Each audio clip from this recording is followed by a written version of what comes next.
Chers fidèles téléspectateurs de la télévision Veritas, bienvenue à cette autre édition de Questions de vie, questions de foi, votre exclusivité sur la télévision Veritas. Comme vous le savez bien, Questions de vie, questions de foi est cette émission qui donne la parole aux évêques, aux prêtres, aux laïcs, aux chrétiens de tous bords pour pouvoir s'exprimer sur des questions de vie, sur des questions de foi, sur des questions politiques et culturelles. Et aujourd'hui, pour vous servir, nous sommes allés à la rencontre d'un éminent prophète, d'un éminent évêque du Cameroun. Nous appelons ici Monseigneur Sostène Léopold Bahemi, évêque du diocèse d'Obala, qui a accepté notre invitation de venir sur le plateau de Questions de vie, questions de foi, pour livrer ses confidences sur son diocèse, livrer ses confidences sur son itinéraire vocationnel, livrer même ses confessions sur ce qui fait son ministère pastoral. Nous sommes allés à sa rencontre et nous vous y invitons avec nous à découvrir Monseigneur Sostène Léopold Bahemi, évêque du diocèse d'Obala. Bonjour Monseigneur. Bonjour, bonjour Willy et bonjour à tous les téléspectateurs de la télévision Veritas de l'archidiocèse de Douala. Merci Monseigneur, bienvenue à la radio et à la télévision Veritas. Et nous sommes heureux d'être avec vous aujourd'hui pour partager les réalités profondes du diocèse d'Obala. Le plaisir est plutôt le mien. Alors, c'est tout à fait partagé. Merci, Monseigneur. Alors, d'entrée de jeu, nous allons parler déjà de vous personnellement. Qui est Monseigneur Sostène Léopold? Alors, Monseigneur Sostène Léopold Bahemi, c'est mon nom. Bahemi Mathieu, le deuxième nom embête souvent les gens. Ah, tout à fait. Alors, je suis né le 26 décembre 1964 à Matombe, de papa Charles et de maman Marthe. Les deux sont déjà au ciel depuis bien longtemps. Et j'y ai fait mes études primaires. Et après, j'ai fait le lycée des ECA avec un bac D que j'ai eu en 84, session de juin. Et après, je suis parti à l'université de Yaoundé avant de faire ma demande pour l'archidiocèse de Douala. Et je suis donc reçu d'abord comme stagiaire à la paroisse Saint-Paul de Nilon et avec l'abbé Jean-Paul Bahemi de vénérée mémoire. Après, je suis envoyé à Bamenda, à Bambui, où j'ai fait 5 ans, 3 ans de philo, 2 ans de théologie. Je suis revenu pour le stage canonique, toujours à Nilon, mais cette fois-ci au petit séminaire.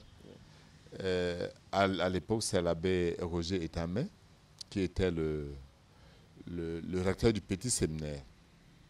Après le stage, le cardinal qui était venu à Douala en 91 m'envoie plutôt en Combodole, au séminaire possible de Combodole, où j'ai fini ma formation ordonné diacre en 93. Alors, un événement se produit. Pendant la retraite à l'ordination diaconale, on divise l'archidiocèse de Douala. Et moi, j'ai choisi d'aller à Ezeka. Et donc, je suis ordonné pour le compte du diocèse d'Ezeka, déjà comme diacre et comme prêtre en 94, le 12 février. Voilà. Et après, mon évêque m'envoie à la paroisse Saint-Paul dans le diocèse de Zeka-Anko, après Ngoma-Pubi, où je fais 3 ans. Et après, je suis envoyé à Rome pour faire des études de philosophie. Après le doctorat en philosophie, je fais encore 1 an pour une habilitation en pédagogie de la formation sacerdotale. Et quand je reviens, nous sommes déjà en 2001. Je suis nommé vicaire général du diocèse des Zeka et curé d'une paroisse en fondation, Ezeka 2. Je n'y mets pas longtemps, je suis appelé après 2 ans et demi à Yaoundé pour assister aux nonces apostoliques comme attaché local.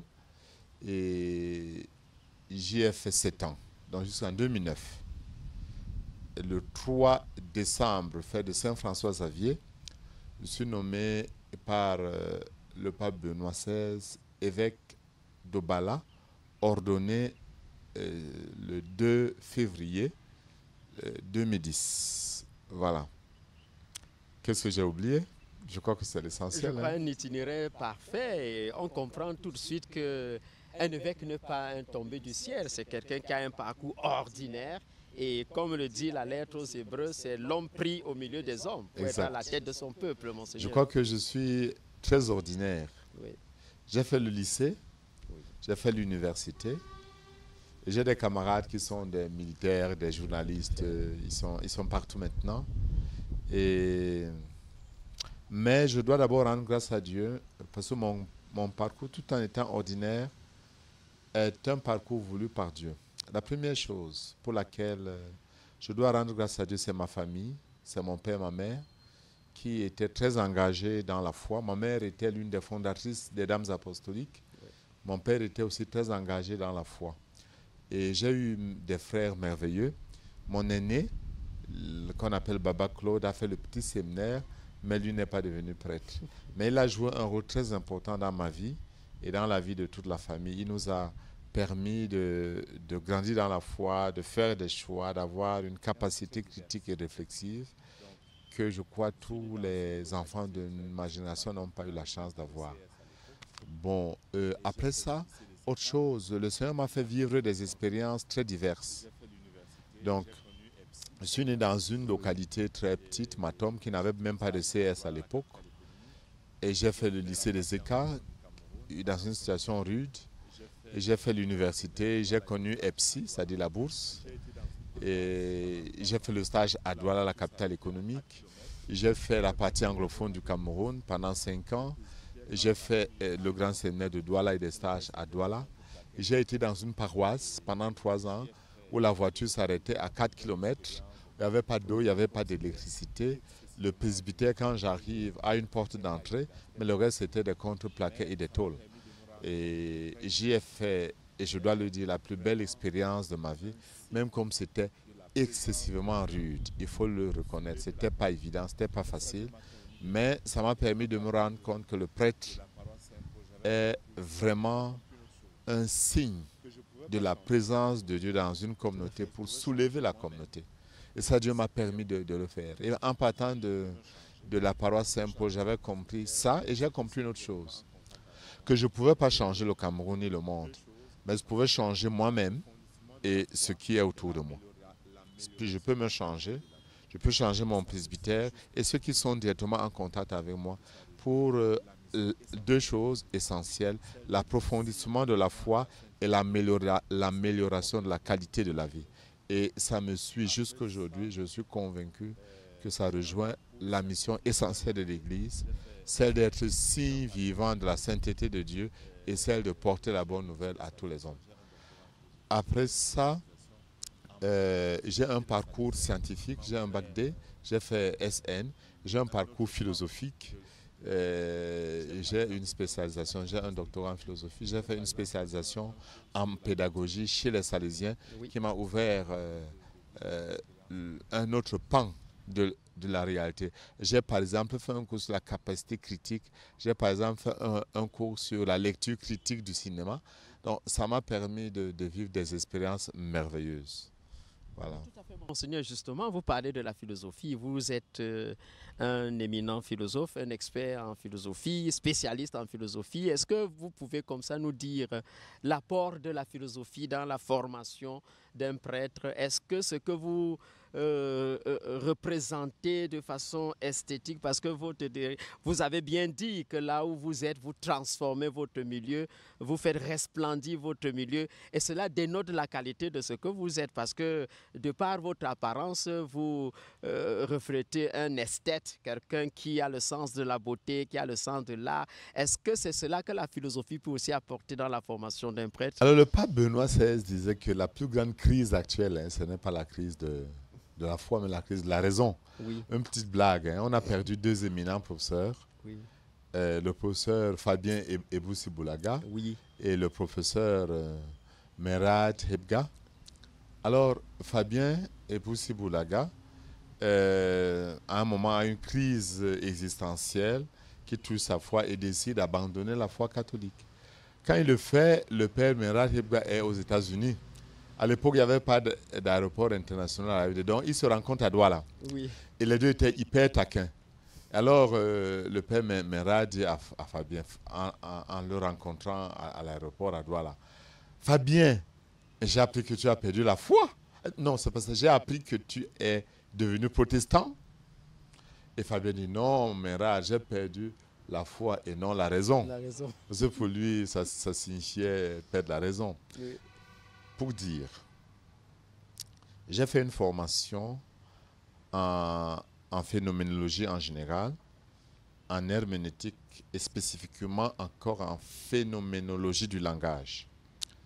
La phénoménologie est une science qui permet d'aller à la recherche de l'eidos, c'est-à-dire de la quintessence des choses. Ce qui fait qu'une chose soit une chose. Je vous donne un exemple. Si je vous dis, est-ce que vous aimez la brachiomyomagie? Qu'est-ce que vous allez dire? Est-ce que vous aimez la brachiomyomagie? Non. Vous ne l'aimez pas? C'est compliqué parce qu'il faut percer le sens. Alors, la question c'est quoi la brachiomyomagie? Et la phénoménologie a au cœur de sa réflexion, de sa méthode, de sa recherche, c'est quoi une chose? Tout à fait. Alors, et c'est important de connaître la chose. Et l'herméneutique m'a permis d'avoir une capacité interprétative, Oui. aussi bien des textes bibliques que de la réalité. Tout à fait. Donc, dans la formation du prêtre, il faut absolument un fondement philosophique. La métaphysique traditionnelle, d'abord connaître l'histoire de la philosophie, mais aussi l'esthétique et beaucoup d'autres branches de la philosophie.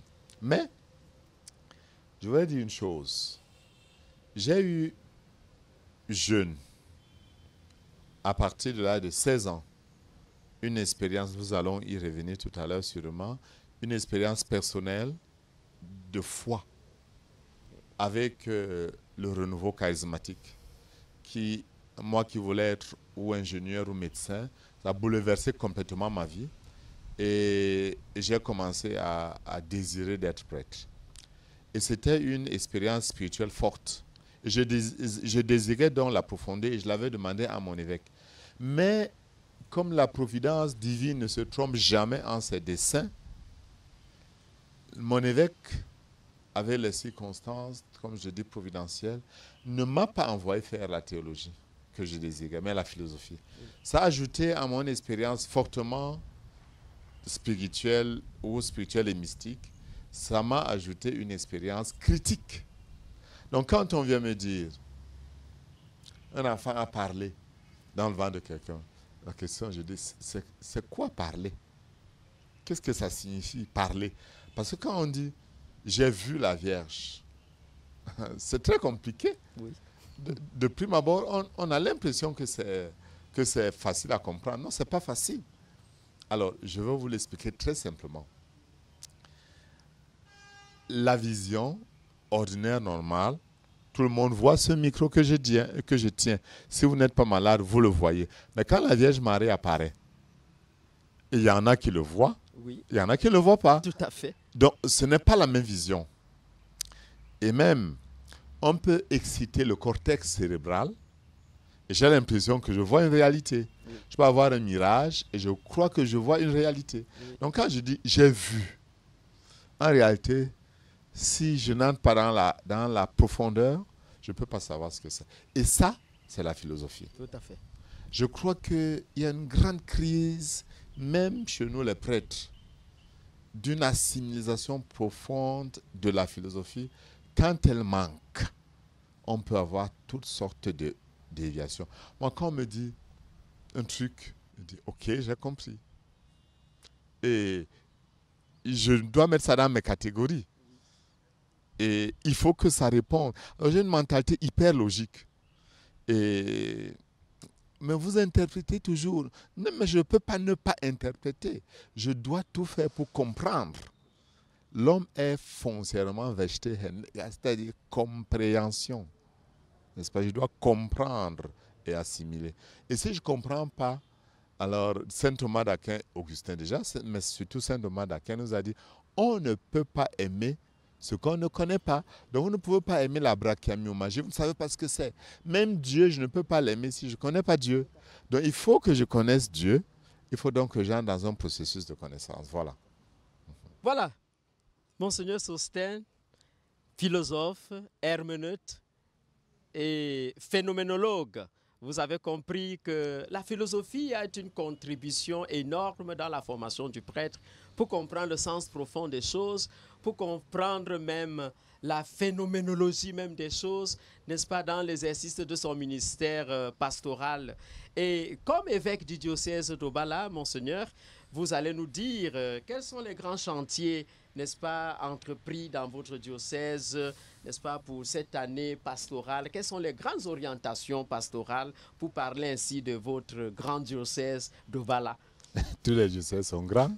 C'est vrai que c'est 15 000 km² pour 800 000 habitants. Donc, c'est pas petit. Tout à fait. Et 138 prêtres, une soixantaine d'écoles primaires, 7 collèges d'enseignement secondaire, un institut supérieur, 18 centres de santé et 63 paroisses.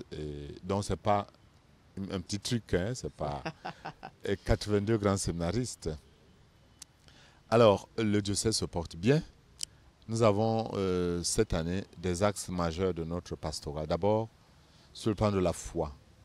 Nous continuons à œuvrer pour permettre aux chrétiens de vivre chacun une expérience personnelle de rencontre avec le Christ. Une dimension de communion horizontale réelle, mais qui puisse, n'est-ce pas, toucher aussi le voisin, le prochain, dans la dimension horizontale. Comme le Père m'a aimé, dit le Christ, je vous ai aimé. Aimez-vous aussi les uns les autres. Nous connaissons la fameuse prière du Christ. Comme je suis un avec toi, Père, qu'il soit aussi un, oui, n'est-ce pas, pour que le monde croie. Donc, c'est ça la dimension de l'approfondissement de la foi. Nous insistons sur la communauté ecclésiale vivante. Nous insistons sur le vécu de la foi qui ne soit pas manifestation typiquement extérieure, basée foncièrement sur ce que nous appelons les quatre fondamentaux de la foi que nous retrouvons dans Actes chapitre 2, verset 42. Les 4 fidélités apostoliques. Tout à fait. Fidèle à la prière, fidèle au sacrement, fidèle à la lecture de la Bible et à la catéchèse, fidèle à aimer son prochain. Voilà, ça c'est le premier axe de notre action cette année.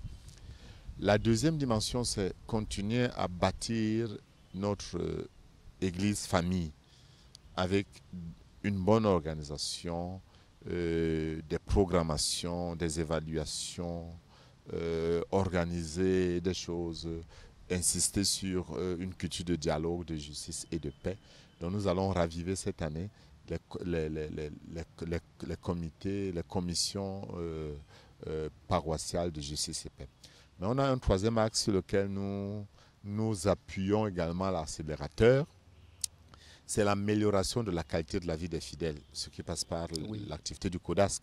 Alors, d'abord les jeunes, que nous essayons de réunir sous le thème de Ora et Labora et Lege, c'est-à-dire prier, travailler et lire. Oui. Dans cette tridimensionnalité, qui est une reprise de l'enseignement de Saint Benoît, n'est-ce pas, nous la proposons aux jeunes pour qu'ils puissent avoir le livre, c'est-à-dire la formation intellectuelle, pour qu'ils aient la croix, c'est-à-dire la dimension de la foi, et qu'ils aient une charrue, la dimension du développement. Mais ça touche aussi les adultes que nous mettons en coopérative. Nous avons un défi. Les associations chrétiennes qui existent peuvent-elles également être des associations de développement, intégrer le développement dans leurs facteurs. La quatrième dimension, c'est la recherche de l'autofinancement. Oui. On est dans un diocèse rural. Comment faire? Alors, on se bat pour que chaque paroisse ait des activités génératrices de revenus, que les fidèles puissent mieux participer à la vie de l'Église. Et le cinquième axe, c'est les infrastructures. Et nous avons lancé le projet de la cathédrale que nous continuons avec pas mal de peine. Mais il y a aussi des paroisses qui n'ont pas d'église, qui n'ont pas de presbytère. Nous ne les oublions pas. Donc, tout en ayant un projet majeur, on n'oublie pas les autres infrastructures qui existent. Donc, grosso modo, mais vraiment d'une manière hyper à ramasser, on a tout un plan stratégique qui est disponible sur notre site www.dioceseobala.net. Tout à fait. Alors, on comprend là, Monseigneur, que vous êtes en plein dans la nouvelle évangélisation qui met un accent particulier sur les laïcs. Maintenant, comment nous pouvons ressentir l'ambiance chaleureuse qui peut exister entre vous et vos prêtres et ces laïcs en même temps? Parce que très souvent, on voit dans certains diocèses où l'évêque est en porte-à-faux avec... Un bisbille avec... tout à fait, avec ses prêtres, où il y a cette difficulté de compréhension, de communion des cœurs. Est-ce qu'on peut dire qu'au Bala, il y a une communion des cœurs fraternelle entre l'évêque et ses collaborateurs, les prêtres? Il y a une communion, il n'y a pas de doute, mais elle n'est jamais parfaite. Ah oui, tout à Même fait. le Christ n'a pas réussi à faire l'unanimité. Donc il y a une communion entre les prêtres entre eux, entre les prêtres et leur évêque, entre l'évêque et les laïcs, mais nous travaillons encore à améliorer la communion. Personnellement, ce que je vis à l'évêché, je vis avec 4 prêtres et nous essayons d'avoir une communauté. Tout à fait. Nous prions le matin, l'aude et messe, nous prions à midi, une pause de 15 minutes de prière. Ouais. Nous avons 30 minutes d'adoration tous les jours, de lundi à vendredi. Et après l'adoration silencieuse, nous faisons les vêpres.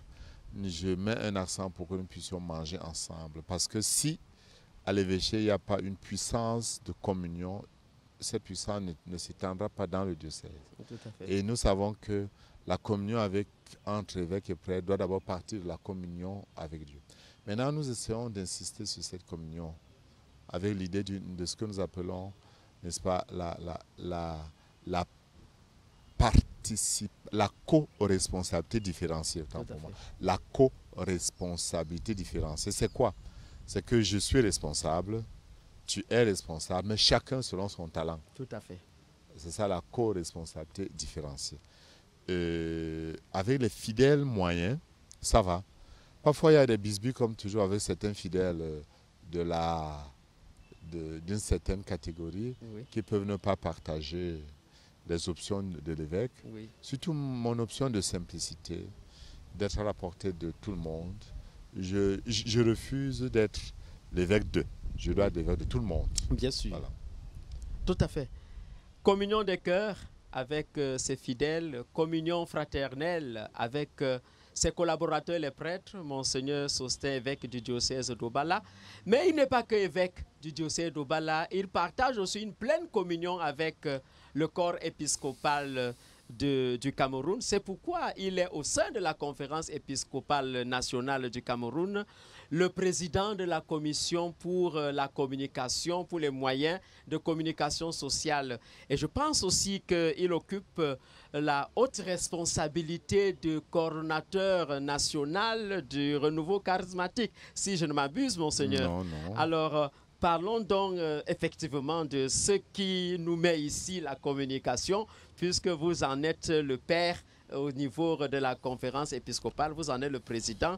Alors, quelles sont les grandes ambitions, s'il faut dire comme quelqu'un, de la communication au niveau de la conférence épiscopale? Alors, la commission moyens de communication sociale est une commission qui a connu un passage à vide après le décès de Monseigneur Beffet. Il était l'unique communicateur formé. Oui. Donc, il a fallu du temps pour qu'il soit remplacé. Maintenant, nous avons commencé par une rencontre à Col en 2015 qui nous a permis d'avoir un plan stratégique de 5 ans avec des axes clairs.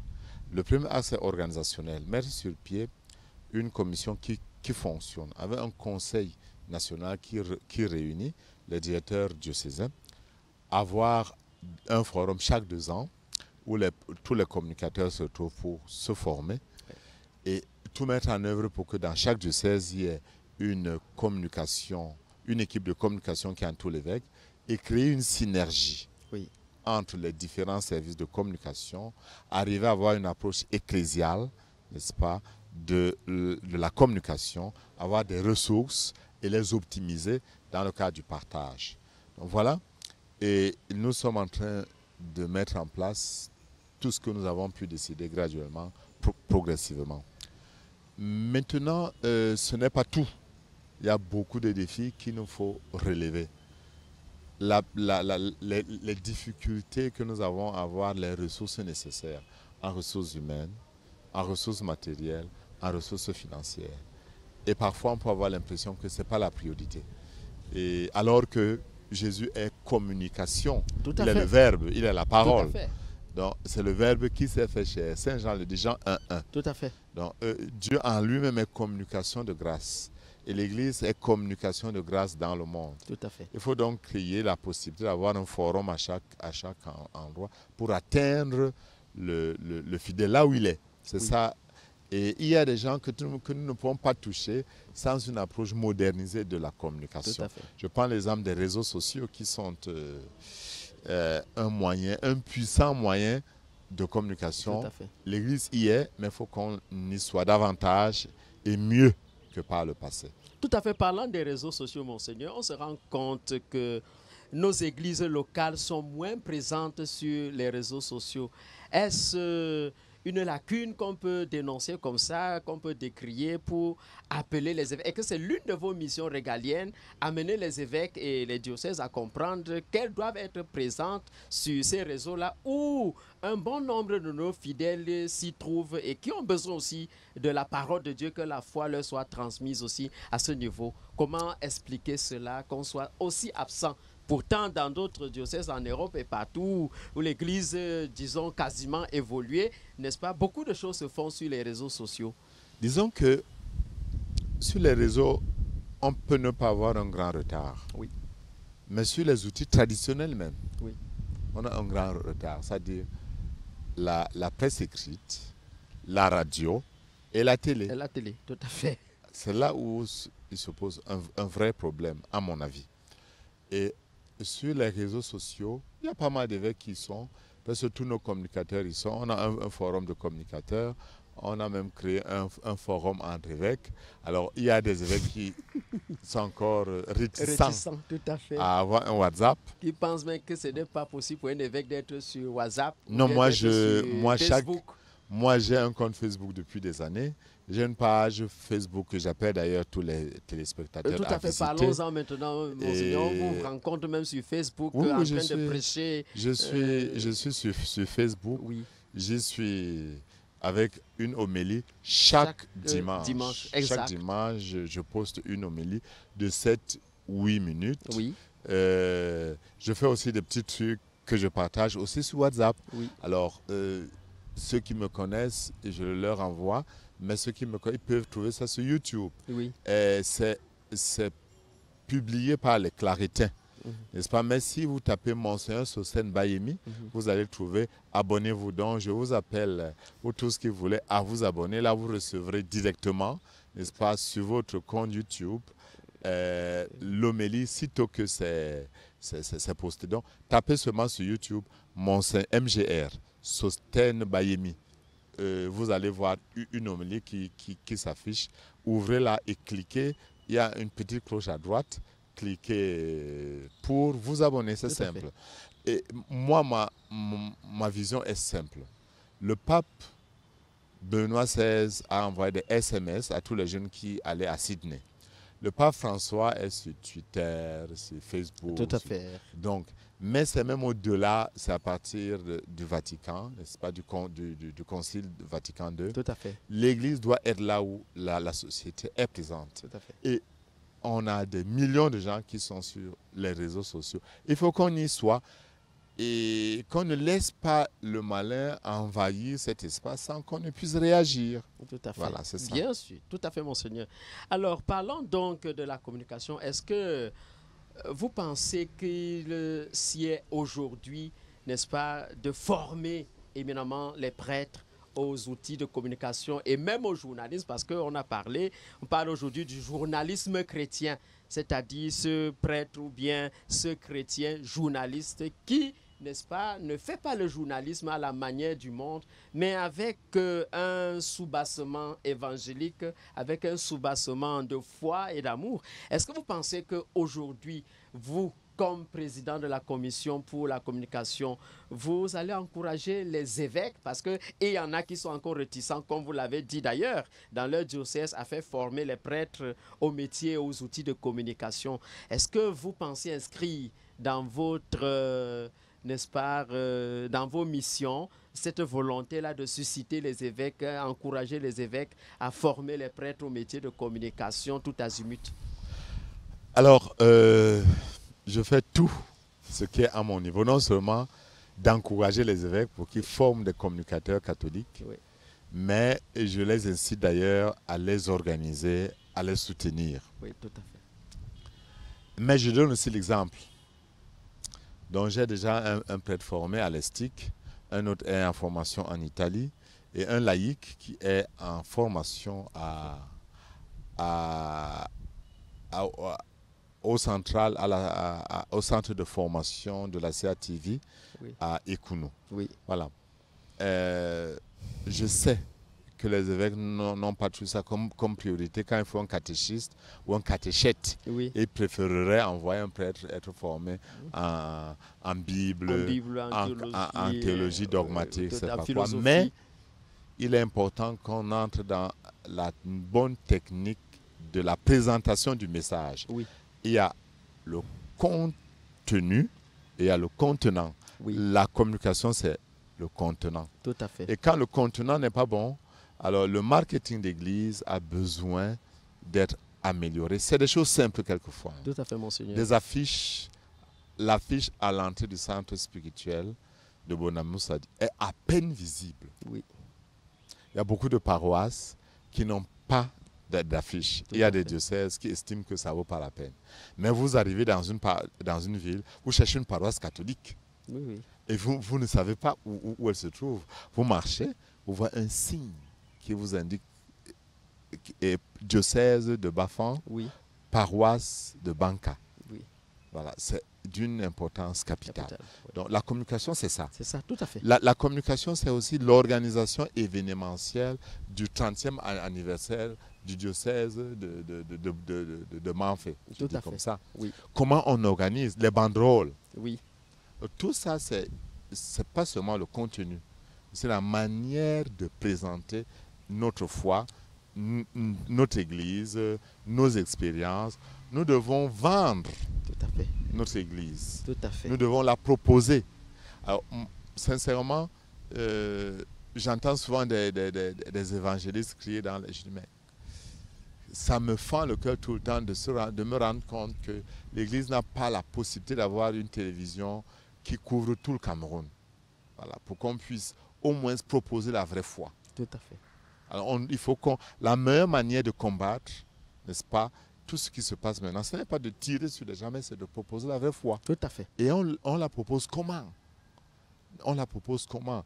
Alors, le forum de communicateurs regroupe, pour la petite histoire, les éditeurs, ceux qui ont des librairies, ceux qui ont des imprimeries, les journalistes, ceux qui font dans l'événementiel catholique, tout ce qui est communication. Parce qu'il est indispensable que nous puissions avoir des maisons d'édition catholiques, que nous puissions avoir des imprimeries catholiques, des librairies catholiques où on vend des ouvrages catholiques. Il est indispensable qu'on ait des gens qui soient capables d'organiser des événements à la manière des catholiques. Je vous donne un exemple banal, la sonorisation.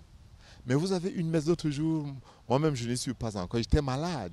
Je fais une messe de rentrée, il y a 4000 jeunes, on a deux petits trucs là qui n'atteignent même pas le quart. Mais on s'égosille pour rien. Alors il faut qu'on soit à la hauteur de nos ambitions, qu'on ait les moyens pour annoncer Jésus. Tout à fait. Voilà, c'est ça. La communication, communiquer la foi, communiquer l'évangile, communiquer Jésus-Christ qui est lui-même un parfait communicateur. C'est ça la mission n'est-ce pas, de la Commission épiscopale nationale pour la communication. Encourager les paroisses à s'investir dans la communication, non pas aller sur les médias ou sur les télévisions, mais commencer déjà dans l'église à proposer une bonne sonorisation, à proposer des plaques qui permettent d'identifier, de repérer les paroisses.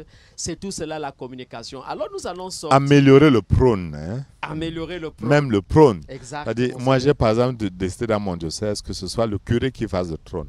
Ça passe pas toujours. Oui. Mais le curé le fait toujours mieux qu'un papa là qui ne comprend même pas parfois ce que le curé a bien écrit. Le prône, c'est la communication. Tout à fait. Le cahier de présentation, des tournées de l'évêque, c'est la communication. Tout à fait. Moi, j'ai trouvé un cahier dans une paroisse, la paroisse Saint-Jean-Baptiste de Lembeïzoum, un cahier écrit par Monseigneur Jean Zouan en 67. Oui. Vous ne pouvez pas vous imaginer. Il dit, les sessions du concile ne m'ont pas permis de visiter la Haute-Sanaga régulièrement. Maintenant, j'ai pu avoir... Mais ça vous donne une joie immense. Tout à fait. Vous qui venez des décennies après, Tout à fait. vous voyez ce qu'un aîné a fait, mais qu'il a consigné, qu'il a communiqué. Tout à fait. Vous voyez, Tout à il fait. a communiqué. Ok. C'est ça. Et une communication qui demeure. Sortons de là sans toutefois perdre de vue que récemment nous avons perdu un éminent membre de la conférence épiscopale nationale. Il s'agit de Monseigneur Dieudonné Bormis, évêque du diocèse des Écas, et à qui nous avons, n'est-ce pas, une pensée pieuse, même si c'est un peu trivial, mais nous avons beaucoup de déférence pour cet éminent pasteur. Alors, Monseigneur, est-ce que cette disparition a causé un choc aussi au cœur de la conférence épiscopale, et vous-même personnellement, quelles sont vos émotions et vos sentiments par rapport à cette autre disparition, j'allais dire brutale, selon vos expressions, lorsque nous perdions Monseigneur Jean-Marie Benoît Bala? Même pour Monseigneur Dieudonné, c'est brutal. Hein? La veille, il était à Yaoundé, à la conférence épiscopale, pour qu'il ne soit plus le lendemain matin. Oui. C'est très brutal, c'est très choquant. Vous n'ignorez peut-être pas que je suis originaire du diocèse des Écas. Tout à fait. Même si je suis incardiné au Bala, c'est comme une femme qui part en mariage. Oui. Elle n'oublie jamais sa famille. Donc ça a été pour nous, pour moi personnellement et pour tous les évêques, une blessure d'avoir encore un de nos frères. Bon, c'est vrai qu'il faut le reconnaître, Monseigneur Dieudonné a connu des crises pendant des célébrations eucharistiques. En octobre 2016, il est tombé. En 2017, une autre fois. Mais c'était un homme qui ne se plaignait jamais. Il ne se souciait pas de lui-même. Il se souciait des autres. Je veux vraiment donner entièrement, sans réserve, conduisant sa voiture lui-même, donner entièrement. Donc, il n'a certainement pas pris tout cela très au sérieux. Il s'est dit, bon, c'est une petite fatigue, ça va passer. Ça passait un temps, mais ça n'a plus passé. Nous prions le Seigneur, je prie le Seigneur pour qu'il lui donne un repos éternel. Je prie encore pour le diocèse des Écas et pour sa famille naturelle. Mais il y a une chose que j'ai dite et que je voudrais redire. Si nous vivons pour le Seigneur. Si nous mourrons pour le Seigneur. Dans notre vie, comme dans notre mort, nous appartenons au Seigneur. Notre vie est dans la main de Jésus. Et c'est lui qui donne, qui reprend. C'est lui qui conduit notre existence. Moi, mon existence n'est pas entre les mains de qui que ce soit. Mon existence est entre les mains de Jésus. J'ai la certitude profonde, la conviction profonde que je vis pour le Seigneur. Il veille sur moi. Il veille sur moi. Je suis dans sa main et personne ne peut m'arracher de la main de Jésus. Parce que le Père qui m'a donné à Jésus, comme Jésus lui-même le dit dans Jean au chapitre 15, est plus fort que tout. Donc je suis une brebis du Seigneur. Je suis une brebis portée par lui d'une manière éminente. Je suis porté par le Seigneur. Donc je voudrais aussi appeler les chrétiens à vivre cette dimension de la foi, de l'abandon. C'est rude, c'est triste, mais c'est la réalité. Tout à fait. Justement, à une de conférences de presse de Monseigneur Samuel Cléda, il disait effectivement que Monseigneur est mort de mort naturelle. Il est mort de Est-ce mort que vous avez naturelle. ce sentiment, Je n'ai pas ce sentiment, j'ai la la conviction conviction? Oui, intérieure. tout La à fait. conviction intérieure que le Seigneur l'a rappelé. Tout à Donc, fait. qu'on ne Parce que spécule pas pour rien. justement, il y avait des supputations là, Monseigneur. Mais je Qu'est-ce vous qu'une ai mort dit, naturelle, effectivement? bon, toute mort est naturelle, Oui, si vous voulez, mais je veux dire que il n'a pas été assassiné.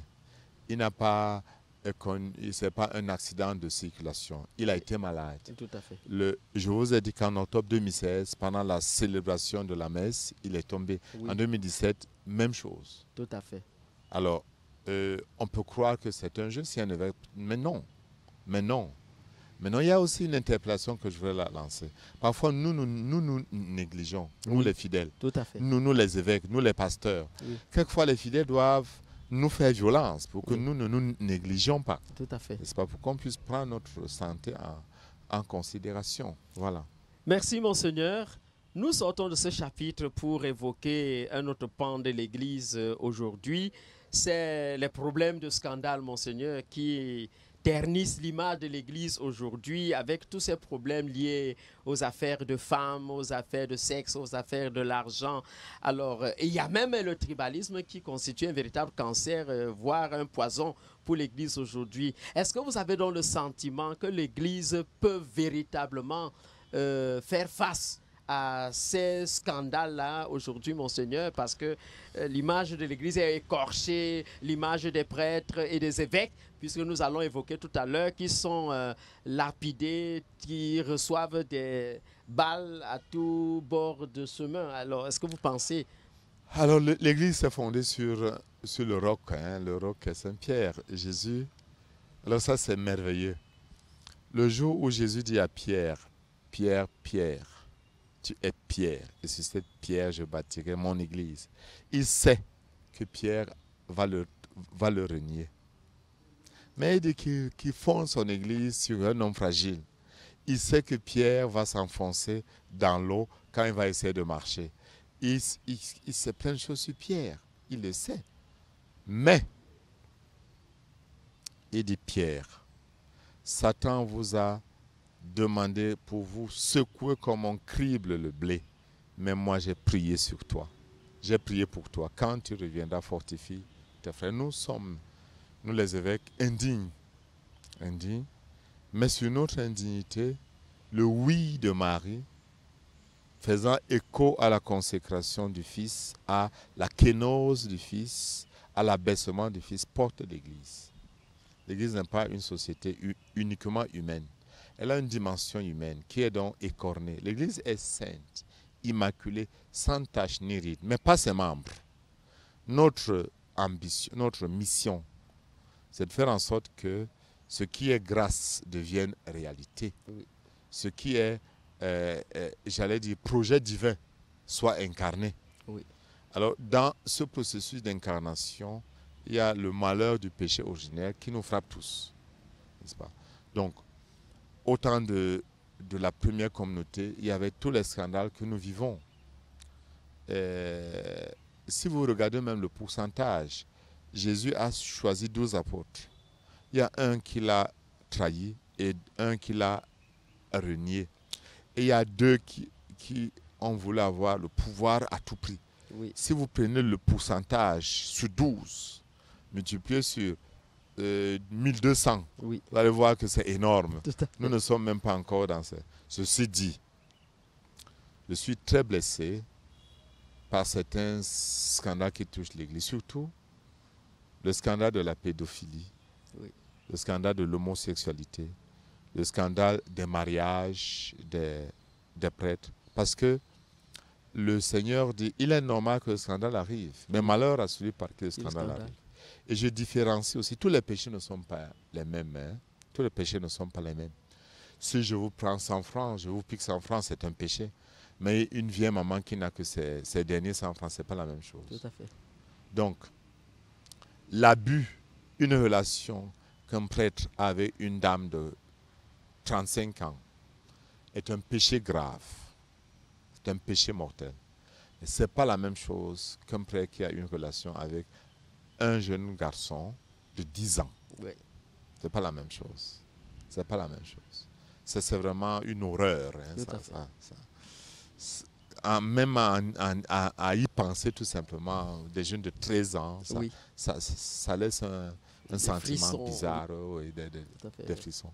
Donc il faut qu'on continue la tolérance zéro Oui. sur un certain nombre de choses promues par le pape Benoît.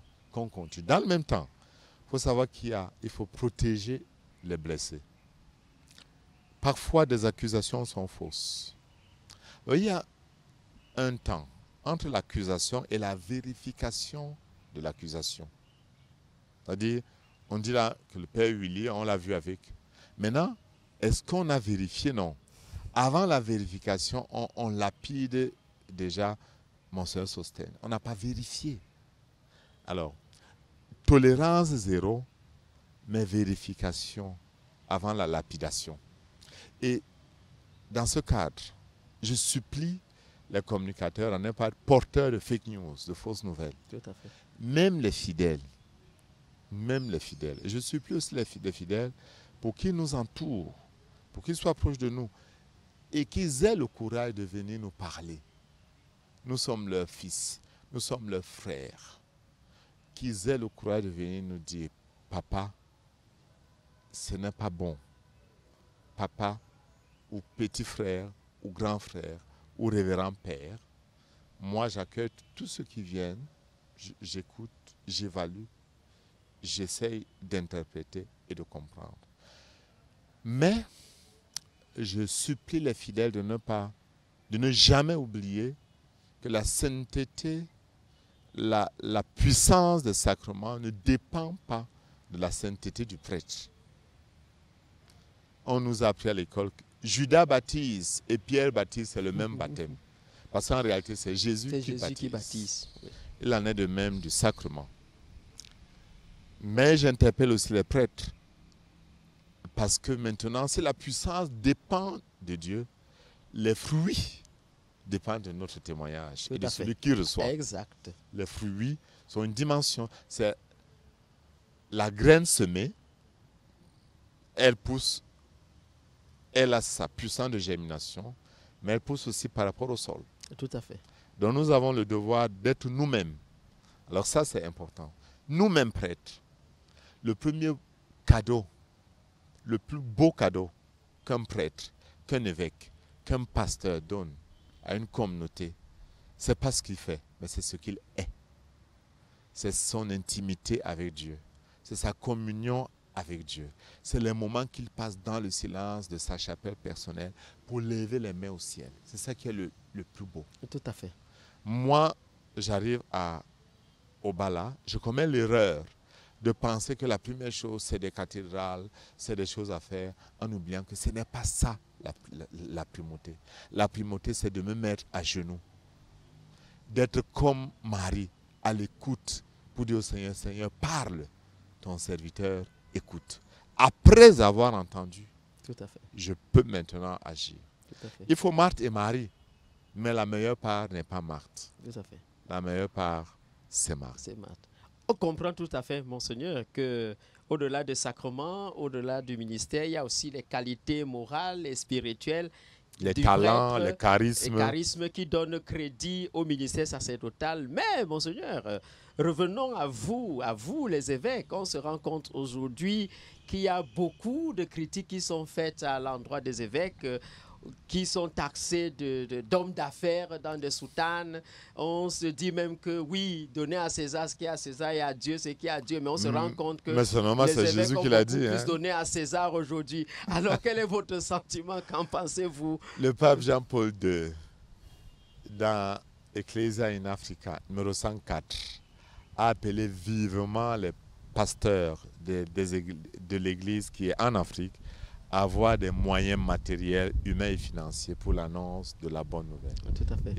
Il a dit que c'était urgent qu'on ait des moyens pour l'annonce de la bonne nouvelle, pour l'honnête subsistance de la vie l'honnête subsistance des prêtres et pour les œuvres de charité. Oui. Alors, quand j'arrive au Bala, j'ai un subside de 36 millions, de 36 000 euros, autant pour moi. L'année passée, c'était 22 000 euros. Qu'est-ce que le diocèse de Bâle a fait avec un subside de 22 000 euros? Rien. Rien. Il faut absolument qu'on produise de l'argent localement. Tout à fait. Alors, quand je fais la formation comme jeune évêque, Monseigneur Vakeli, qui nous fait la formation sur la gestion matérielle, commence ainsi en italien. Ragazzi, il était très blagueur. Ragazzi, vous devez avoir un économe. Vous êtes des saints évêques, mais sachez qu'il vous faut un économe. Vous devez avoir une caisse. Vous devez parler argent. Même Jésus avait une caisse. Tout à fait. Jésus payait l'impôt. On ne peut pas faire semblant de pouvoir construire une église. Pour avoir un micro, il faut l'acheter. Pour construire une cathédrale, il faut l'acheter. Alors, moi, on m'a taxé de tous les noms d'oiseaux. La presse a dit tout sur moi. En réalité, ce qu'on écrivait sur mon amour de l'argent, ce n'est pas très faux. Que j'aime l'argent. Mais j'ai cherché une personne qui me dise que moi, je n'aime pas l'argent. Je n'ai pas vu un. Une seule personne, je n'ai pas vu une seule personne qui dise moi, je n'aime pas l'argent. On a dit que je suis parti acheter 2 bateaux de pêche en Suisse. C'est vrai que j'aurais aimé avoir 2 bateaux de pêche. Les bateaux de pêche, ce n'est pas un problème de centaines de millions. Hein. Oui. Ça se dit en milliards. Tout à fait. Et ce bloc est encore mis en ligne jusqu'à aujourd'hui. On a dit plein de choses. Bon, c'est vrai, je mets en place dans l'économie du diocèse une politique de recherche d'autofinancement. Et je dis aux chrétiens de tout mettre en œuvre pour que chaque paroisse ait des moyens propres. Je ne recule pas devant ça. Mais j'annonce Jésus. Je mets des homélies en ligne. Je ne parle pas qu'argent. Tout à fait. Je dis aux gens, même l'argent, si on l'a, sans la puissance de Jésus, il n'y a rien. J'enseigne sur YouTube comment on fait la lecture divine. Oui. Personne ne fait de commentaires sur ça. Tout à fait, Monseigneur. Mais si je lance un appel à mes fidèles de venir contribuer pour la construction de la cathédrale, qui est d'ailleurs la leur. Je suis là aujourd'hui, je ne serai pas là demain. Tout à fait. Oh, Monseigneur Bayemi aime l'argent, il va manger notre argent, il va... À un certain moment, je suis fatigué. Mais je continue mon travail parce que le Christ a dit, tant qu'il fait jour, il doit annoncer la bonne nouvelle. Tout à fait. Donc, tous ceux qui me critiquent par rapport à ce genre de choses, qui critiquent les évêques par rapport, et qui réclament beaucoup de choses à l'Église, à tout cela, je dis que le Seigneur ait pitié d'eux, qu'il leur pardonne parce que lui-même l'a dit, ils ne savent pas ce qu'ils font. Par contre, les fidèles doivent apporter leur soutien à l'Église. Vous savez, si vous voyez ce que les fidèles protestants donnent à leur église, mais c'est inimaginable, incomparable, incomparable. Je fais une messe à Obal avec des milliers de gens. Je récolte une quête de 700 000. J'assiste quelques jours après à un culte, je tais le nom de la paroisse. Ils ont 7-8 millions. Mais je dis, mais c'est pas possible. C'est pas possible. Alors, on a l'impression que le chrétien catholique, bon, il ne doit pas... Mais c'est à lui de porter son église. C'est à lui de porter son église. Le chrétien doit porter, le fidèle doit porter son église. C'est vrai. Nous devons être transparents dans la gestion. Et moi, je voudrais le dire publiquement. Dans le diocèse d'Obala, je ne détiens aucun chéquier. Chaque structure est autonome, mais c'est moi qui détiens la signature. Tout à fait. À la fin du mois, comme la fin du mois est arrivée, chaque institution a apporté ses besoins. J'ai approuvé. Il y a d'abord le budget approuvé. Tout à fait. Et chaque institution fait sa demande de décaissement que j'approuve, remplit son chèque, je signe. Et ils vont à la banque avec ma procuration. Sur chaque opération, je vais savoir ce qui se passe. Mais je ne garde pas le chéquier. Je ne garde pas le chéquier. Il faut cette transparence. J'ai un conseil des affaires économiques. Avant toute décision, nous réunissons 3 fois par an régulièrement. Je me bats pour qu'il en ait de même dans chaque paroisse. Beaucoup de paroisses ont déjà pris le train en marche. On a une structure qui a fait des plans comptables pour les paroisses. On essaie de mettre une gestion co-responsable. Je vous ai parlé de la co-responsabilité différentielle. C'est aussi par rapport à ce genre de choses. Vraiment, je voudrais interpeller vivement les fidèles à nous aider. Et il y avait le recensement qui disait combien sommes-nous, aidez-nous à vous compter. Alors, chers fidèles, aidez-nous à vous aider, aidez-nous à bien faire notre travail. Tout à fait, Monseigneur. Est-ce qu'à partir de là, on peut rapidement savoir si l'Église peut encore contribuer aujourd'hui au développement de l'Afrique? Mais bien sûr. Son propre développement pose problème avec mais bien sûr, le pâtre est blessé, oui, mais il peut toujours conduire les brebis. Tout à fait. Un berger peut être blessé. D'ailleurs, le nôtre, il n'est pas seulement blessé, il est mort. Tout à fait. Donc l'Église continue à jouer son rôle. C'est vrai que l'Église ne sort pas avec une puissance forte, mais elle est cette semence, elle est ce levain dans la pâte, oui, elle est cette lumière qui brille, elle indique le chemin. Nous avons des défis énormes dans notre Église qui font en sorte que on n'a pas l'impression que l'Église arrive à proposer une libération, une théologie, une sotériologie, c'est-à-dire une libération. L'Église qui libère, qui dans l'Eucharistie propose une source de puissance, de guérison. Dans le sacrement de réconciliation, une puissance de guérison intérieure. Dans les sacrements, dans la prière, surtout la méditation de la Lectio Divina, une manière de se construire intérieurement, une approche catéchétique, mais on se bat. Et je voudrais en profiter pour dire une chose. Le cœur du salut de l'Église, qui est foncièrement instrument de salut, le cœur du salut de l'Église, c'est dans l'Eucharistie, qui est d'abord rencontre dans la parole, fraction du pain, émission, pour que nous puissions travailler étant des témoins, que chacun de nous puisse, quittant l'Eucharistie, aller témoigner, dire « J'ai rencontré le Christ, il est vivant, donc je ne suis plus corrupteur ni corrompu.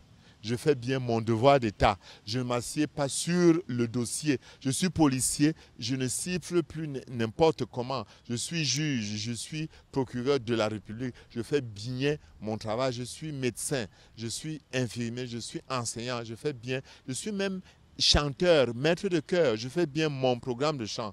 Mon devoir d'État, je le fais bien. Quand on vit l'Eucharistie comme événement de rencontre avec le Christ, sans s'accrocher sur les eaux bénies, les savons de Saint-Michel, l'encens de Saint-Sostène, l'huile de Saint-Léopold, je ne sais même pas. Bon, pour dire la vérité, il y a un problème avec les sacramentaux dans l'Église. Mais les sacramentaux fonctionnent. Même quand c'est exagéré, même quand c'est déplacé, n'est-ce pas? Ça fonctionne pour deux choses. Premièrement, l'immense miséricorde de Dieu. Mais aussi l'effet placebo. C'est-à-dire qu'on vous injecte de l'eau simple, de l'eau que je ne sais plus comment ça s'appelle, des médecins là. Vous pensez qu'on vous a injecté de la pénicilline et vous êtes guéri. Il y a plein de mamans qui sont guéries comme ça. Donc, mais ce n'est pas ce que Saint Paul appelle la nourriture solide. La nourriture solide, c'est être assidu à la prière. Faire de chaque moment de prière pour moi un mont à bord où je rencontre le Christ, où je me donne à Christ. Qu'est-ce qui est fondamental? C'est que chaque Eucharistie devient le ciel qui s'ouvre, où Jésus vient rompre le pain et me parler. Tout à fait. La libération naît. Quand je vis au quotidien la Lectio Divina, je prends mes 20 minutes pour ruminer la parole, pour, comme les anciens disaient, pour vivre la mendication de la parole. Elle travaillera dans mon cœur. Quand je sais que je dois connaître ma catéchèse, quand je sais que je tends la main à un pauvre, vous ne le savez pas, le Christ l'a dit clairement, le verre d'eau que je donne à un pauvre, c'est à lui que je le donne. Chaque œuvre de charité que j'accomplis, Dieu l'inscrit dans mon livre d'or. Il ne peut jamais oublier le bien que je fais. Le mal que je fais est effacé par le sang du Christ, versé sur la croix pour moi. Mais le bien que je fais, le sang du Christ est versé, ça brille 10 fois mieux. Tout à fait. Donc, les œuvres de miséricorde qu'on pose sont pour nous des puissances de libération. On a oublié ça.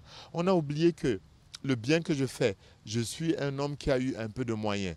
Je fais le bien dans mon village. Mais le Christ ne m'oubliera jamais. Il ne peut que me bénir. C'est ça qu'il attend de moi. Et l'Église, donc, qui ne libère pas, c'est qui? Mais c'est le chrétien qui n'est pas instrument de libération.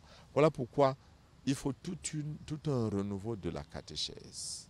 Il faut tout un renouveau de la catéchèse, oui, monseigneur, la catéchèse. Alors, quelle catéchèse aujourd'hui, dans un monde où la pauvreté, le mensonge, le vol à ciel ouvert, n'est-ce pas, les malversations constituent les véritables bases des conflits au Cameroun. Vous êtes au courant, comme nous autres, que dans la partie du nord-ouest et du sud-ouest, et même dans la partie septentrion du Cameroun, nous avons permanent des conflits. Est-ce qu'on peut penser qu'il y a un manque criard de l'évangile, n'est-ce pas, pour que le gouvernement puisse mettre en place, n'est-ce pas, des résolutions fiables et crédibles pour sortir le Cameroun de l'impasse?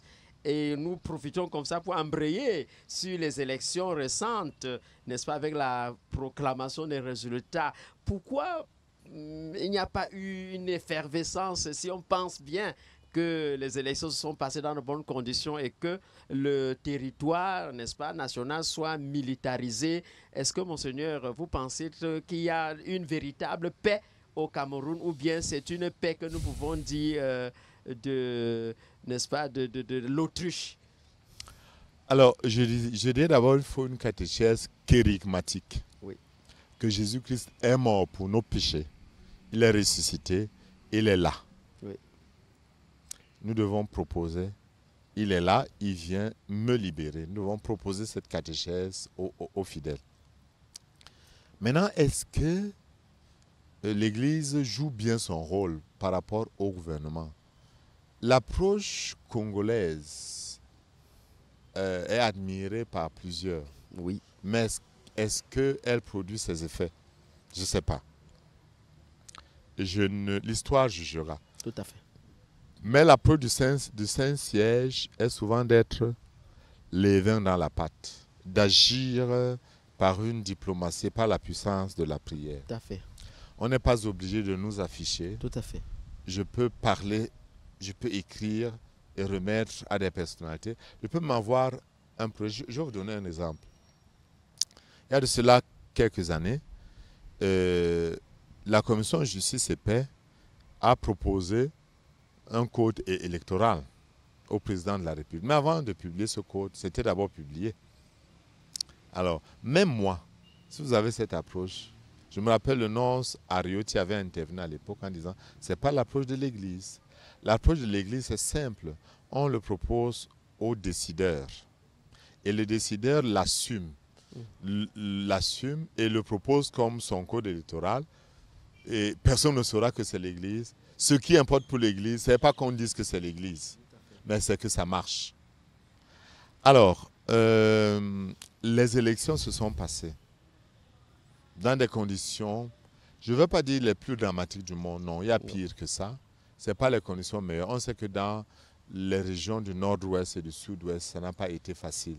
Quand on voit la différence, le taux des inscrits et le taux de participation, c'est énorme. Il y a eu quelques violations par-ci, par-là, mais je crois qu'il faut savoir choisir les priorités. La priorité pour le moment au Cameroun, ce n'est pas un soulèvement populaire qui peut déclencher une guerre. On sait quand une guerre finit, on ne sait jamais quand la guerre finit. On sait quand elle commence, on ne sait jamais quand elle finit. Les vraies révolutions ne se préparent pas. On a vu les révolutions monter au Maghreb. Qui ont donné quoi? La Libye, oui. L'Égypte. En Tunisie, c'est parti seul. Oui, oui. Seul.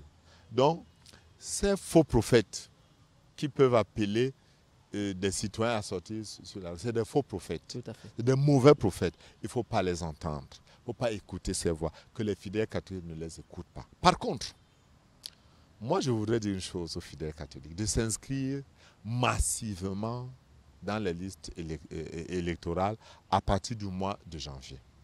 Et de commencer par le vote des conseillers municipaux et des maires et des députés. Tout à fait. Ça commence par là. Il faut que les chrétiens, lors des prochaines élections, pèsent lourdement et qu'on sanctionne. Commençons par le bas. Moi, j'ai dit dans mon diocèse, pendant les élections présidentielles, je n'ai rien dit. Mais à partir du mois de janvier, je vais me jeter dans l'arène, non pas pour X ou pour Y, pour dire aux gens, le chrétien a le devoir de faire entendre sa voix. Et dans mon diocèse, les chrétiens catholiques sont majoritaires. Il faut que ça pèse. Tout à fait. Un député qui s'en fiche de l'Église, qui soutient qui a un comportement antichrétien, qu'on le sanctionne. Tout à fait. Qu'on le sanctionne. Donc moi, j'appelle vivement les chrétiens. Les réseaux sociaux ont des mauvais chemins, des bons aussi. Tout à fait. Quelqu'un a partagé ceci. Le sorcier, c'est qui? C'est celui qui n'est pas parti voter, mais qui pense que son candidat va gagner les élections. C'est ça la sorcellerie. De penser que le Cameroun va changer, alors que je ne suis pas inscrit dans la liste, sur la liste électorale. Il faut s'inscrire. Moi, je suis inscrit et j'ai voté.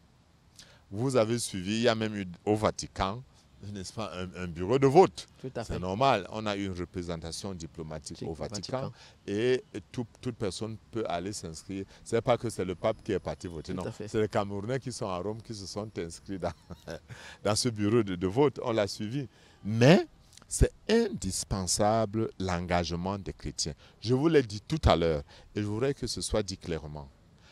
C'est difficile de changer le monde, mais c'est possible de me changer et mon entourage. Tout à fait.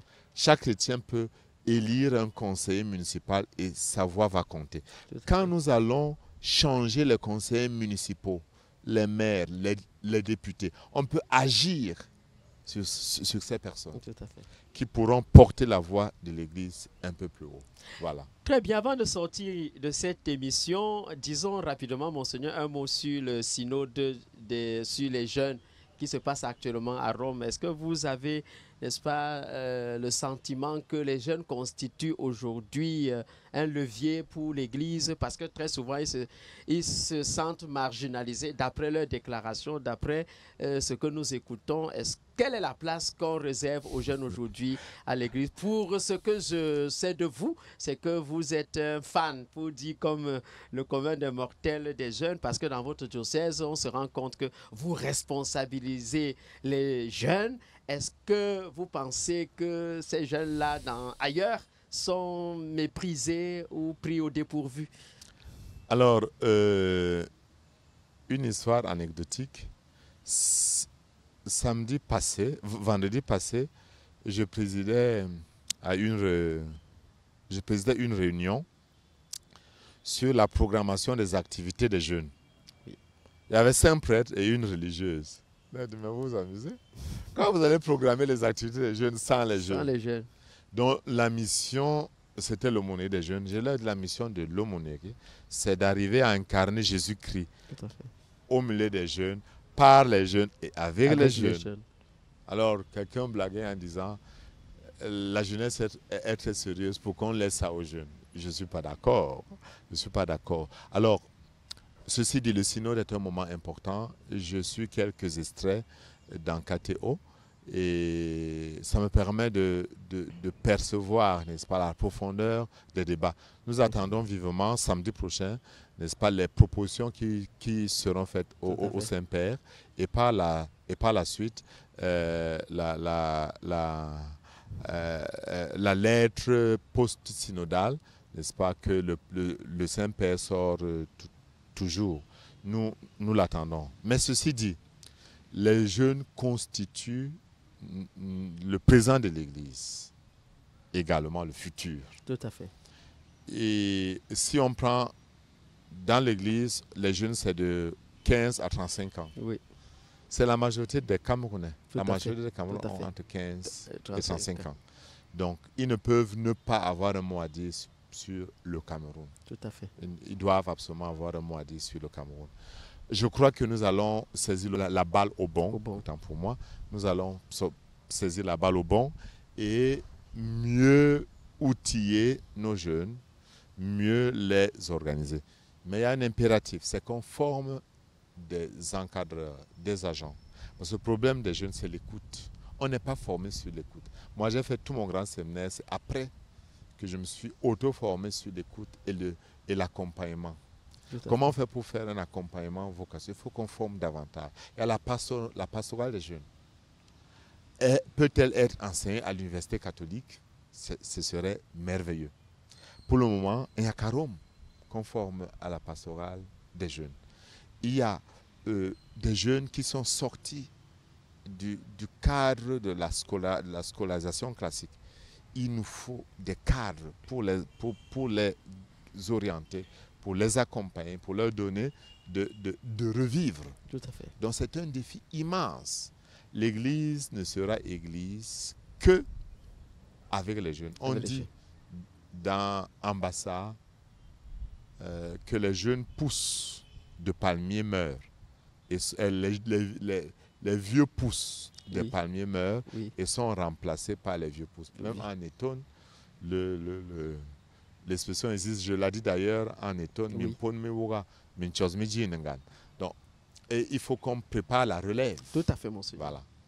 L'église des jeunes, l'église par les jeunes, l'église pour les jeunes. Alors nous allons sortir rapidement de cette émission, mais nous ne partirons pas comme ça, monseigneur, sans entrer un peu dans votre jardin secret.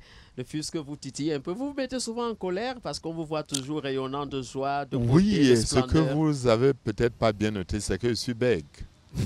Quand j'étais tout petit, et même jusqu'en cas de seconde, mes camarades pour embêter, demandaient au professeur de m'interroger et faisaient comme ça pour que je ne parle pas.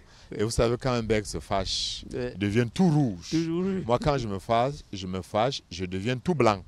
Blanc comme ce mouchoir. Voilà. Vous ne pouvez pas imaginer ça. Tout à fait. Donc, je me mets très mal en colère. Mais je sais que je dois être porteur de joie. Tout à fait. C'est ça l'essentiel. Tout à fait. Et vos mets préférés, monseigneur, est-ce qu'il aime souvent certains repas? Oui. Je mange plus beaucoup la viande rouge. Donc, si quelqu'un veut me recevoir, et je n'aime pas ce qui est cru. Oui. Par exemple, il y a des nourritures crues que certains pensent que ça va être merveilleux. Oui. J'aime bien le mbongo chobi, c'est naturel. Ah oui, c'est naturel. Oui, j'aime bien un bon dolé avec du poisson fumé. Oui, tout à fait. Ou des crevettes. Je suis camerounais, au Cameroun, on doit aimer les crevettes. Mais j'aime aussi le quem, l'ozome. Vous avez des bons cuisiniers qui vous font ça? Oui, j'ai un cuisinier, mais moi-même, je sais faire. Vous êtes un cordon bleu? Pas un cordon bleu, mais je sais faire. En fait, j'ai été orphelin très jeune. Ah oui. Ma mère est décédée quand j'avais 16 ans. Il fallait bien se battre. Tout à fait. Donc j'avais découvert qu'on pouvait préparer le hareng, les bipara, en bongo. Alors quand j'ai dit à quelqu'un, je ne prépare le bongo bipara, il dit, mais comment tu fais? Non, on les met dans l'eau, simplement. Ça s'attendrit, on prépare comme on prépare le bongo ordinaire.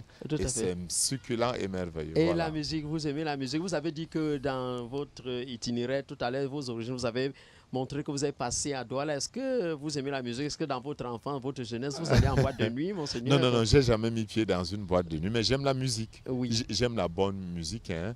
Je suis éclectique. Oui. Il y a des bons classiques merveilleux. Et tout à l'heure, je venais dans la voiture qui m'amenait. Le chauffeur a mis Echo Roosevelt qui chantait Naso Ade. Alors je disais. Alors quand j'étais jeune, séminariste, je faisais la catéchèse avec la sœur Gertrude Bekele. Oui. Et je jouais à la guitare. Oui. Donc, à l'époque, je jouais assez bien. Maintenant, je n'ai plus le temps. Et je jouais très bien au football. J'ai des petites choses. Bon, je n'arrive plus à les faire parce que je manque de temps. Mais... Oui, monseigneur, je vais un peu toucher un point un peu sensible là. Votre jeunesse aussi, la vie affective. Est-ce que je vous sens, vous étiez, ça ne veut pas dire que vous ne l'êtes plus. On vous regarde, on sent que vous êtes un bel homme. Je l'étais avant. Tout à fait. Oui, même aujourd'hui, vous avez toujours l'attirance pour bien de personnes. Est-ce que vous êtes un peu secoué dans votre ministère par des regards, des propositions mais tout homme féminines? tout homme est secoué dans son ministère, hein, Oui. dans sa vie, autant pour moi. Oui. Je suis secoué dans ma vie. Mais mon principe, c'est que le Seigneur m'a tellement donné, le Seigneur m'a tellement aimé. Je dois tout faire pour être fidèle, pour répondre à l'amour. Je ne suis pas à cette hauteur encore. Je me bats pour répondre à l'amour de Jésus avec tout ce qu'il m'a donné. Et je vous donne un petit exemple. J'ai parlé du football tout à l'heure. Quand j'étais jeune, je jouais bien, très bien même. On m'appelait Neskens. Oui. Et c'était un joueur hollandais.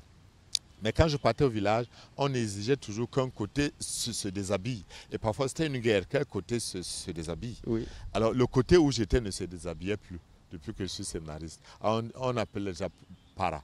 Donc, para est là-bas. Donc je sais que ma présence est signe de Dieu. Je sais que je ne dois pas être objet de scandale. Par contre, je suis très ouvert. J'aime beaucoup le contact humain. Dans mon diocèse, quand je suis en tournée, j'embrasse tout le monde. Et je ne parle pas au sens figuré du terme, Tout à je parle fait. au sens propre, c'est-à-dire tous ceux qui viennent, vraiment les vieilles mamans, les vieux papas. Oui. Quand je donne la paix, je souris, je sais pourquoi je dois Le pas pater sourire. familia qui Pourquoi je ne dois pas contact. sourire? Oui. Pourquoi je dois pas... J'embrasse tout le monde. Alors, ça scandalise certains, parce que j'embrasse aussi bien les vieilles mamans que les jeunes femmes. Et il paraît que je dois seulement embrasser les vieilles mamans et non les jeunes femmes.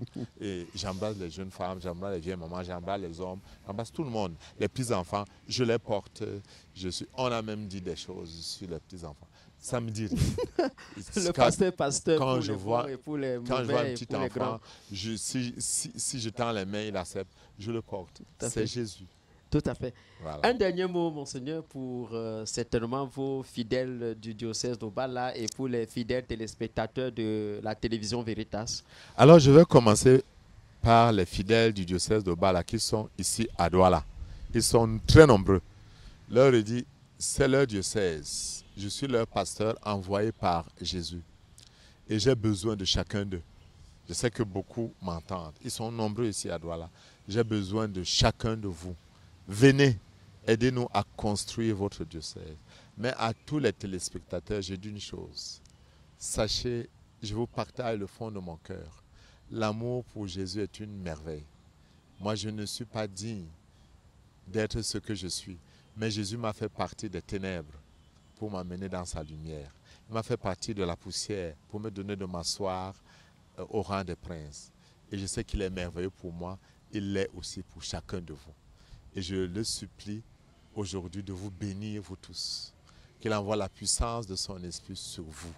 Qu'il vous comble de sa paix et de sa grâce. Et qu'il vous libère.